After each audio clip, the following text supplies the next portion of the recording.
नमस्कार, मैं चिताली पाटिल और आपका स्वागत है पीके टाइम्स में। पश्चिम बंगाल की मुख्यमंत्री ममता बनर्जी ने एक बार फिर राष्ट्रीय राजनीति में हलचल मचा दी है। 8 अक्टूबर को उन्होंने प्रधानमंत्री नरेंद्र मोदी को सलाह देते हुए कहा कि वे केंद्रीय गृह मंत्री अमित शाह से सावधान रहे, क्योंकि शाह कार्यवाहक प्रधानमंत्री की तरह व्यवहार कर रहे हैं।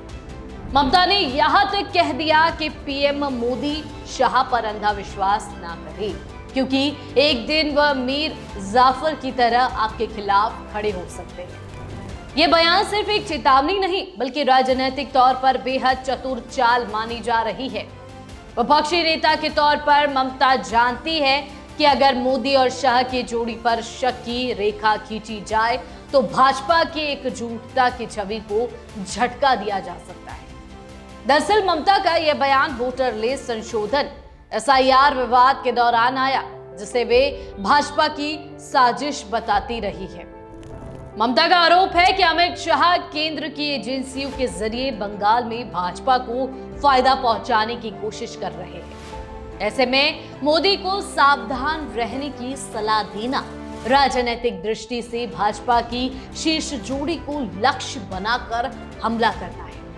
यह बयान उस समय आया जब बंगाल की कानून व्यवस्था पर लगातार केंद्र की नजर है और सीआरपीएफ जैसी केंद्रीय बलों की तैनाती पर ममता की नाराजगी खुलकर सामने आ रही है। अब सवाल यह उठता है कि क्या ममता की यह चिंता वाकई किसी गुटबाजी की ओर इशारा करती है? राजनीतिक विश्लेषकों का कहना है कि मोदी और शाह के बीच गलतफहमी की संभावना बेहद कम है। दोनों की दोस्ती और राजनीतिक साझेदारी 3 दशकों से अधिक पुरानी है। 1980 के दशक में जब नरेंद्र मोदी राष्ट्रीय स्वयंसेवक संघ से भाजपा में आए, तभी उनकी मुलाकात युवा कार्यकर्ता अमित शाह से हुई थी। गुजरात में मोदी के मुख्यमंत्री बनने के बाद शाह को अहम जिम्मेदारियां दी गई। मोदी ने शाह पर भरोसा दिखाते हुए उन्हें गृह मंत्रालय जैसे सशक्त विभागों का दायित्व सौंपा और दोनों ने मिलकर गुजरात मॉडल की नींव रखी। यही तालमेल बाद में दिल्ली की सत्ता तक पहुंचने का कारण बना। राजनीति के जानकारों का मानना है कि अमित शाह को लेकर ममता का यह आरोप कि वे अघोषित प्रधानमंत्री की तरह व्यवहार करते हैं अतिशयोक्ति है। शाह निसंदेह केंद्र सरकार में सबसे प्रभावशाली मंत्री है, लेकिन उनका हर बड़ा फैसला प्रधानमंत्री मोदी की सहमति से ही होता है। गृह मंत्रालय की नीतियों, कानून व्यवस्था और एजेंसियों के उपयोग को लेकर शाह की भूमिका अहम है, परंतु उनकी रणनीति और मोदी के नेतृत्व के बीच कभी विरोधाभास नहीं दिखा।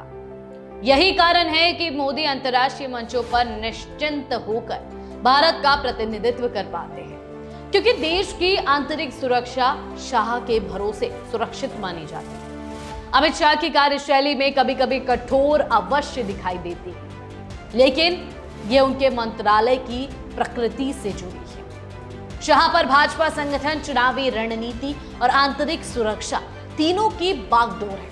यह वही क्षेत्र है जहां मोदी उन पर भरोसा करते हैं। मोदी और शाह के बीच का रिश्ता महज दोस्ती नहीं, बल्कि परस्पर विश्वास और जिम्मेदारी पर टिका साझेदारी का रिश्ता है।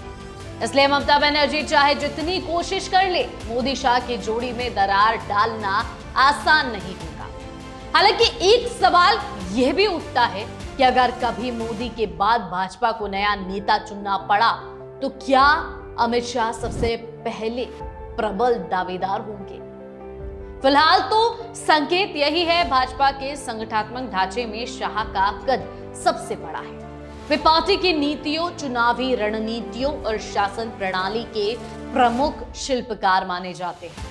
लेकिन मोदी के बाद की राजनीति अब भी कई परतों में छिपी है। ना तो मोदी ने कभी अपना उत्तराधिकारी घोषित किया है और ना ही पार्टी ने इस विषय पर खुलकर कोई संकेत दिया है। इस पूरे विवाद में ममता बनर्जी का बयान एक राजनीतिक मनोवैज्ञानिक हमला ज्यादा लगता है। वह भाजपा के भीतर शक की हवा पैदा करने का प्रयास कर रही है, ताकि 2026 के विधानसभा चुनाव से पहले बंगाल की जनता में केंद्र बनाम राज्य की भावना उभारी जा सके। लेकिन हकीकत ये है कि मोदी और शाह के रिश्ते में अब तक कोई सार्वजनिक मतभेद नहीं देखा गया। दोनों की जोड़ी पिछले 2 दशकों से भारतीय राजनीति की सबसे मजबूत और प्रभावशाली जोड़ी मानी जाती है। शॉर्ट में कहा जाए तो ममता बनर्जी की चेतावनी एक राजनीतिक रणनीति है, न कि वास्तविक चिंता। उन्होंने भाजपा के भीतर शंका का बीज बोने की कोशिश जरूर की है, परंतु मोदी और शाह के बीच विश्वास की दीवार इतनी मजबूत है कि वह किसी भी बाहरी हमले से हिलती नहीं दिखती। यह जोड़ी भारतीय राजनीति की सबसे डिसिप्लिन, मैच्योर और रिजल्ट बेस्ड जोड़ियों में से एक है और फिलहाल उनके बीच किसी मीर जाफर के पैदा होने की संभावना दूर दूर तक नजर नहीं आती। इस पर आपका क्या कहना है कमेंट करके जरूर बताएं और देखते रहिए पीके टाइम्स, क्योंकि हम आपकी आवाज और आपका भरोसा है। नमस्कार। मरुधरा से खुद को जोड़ने के लिए सब्सक्राइब करें और बने रहें पीके टाइम्स के साथ।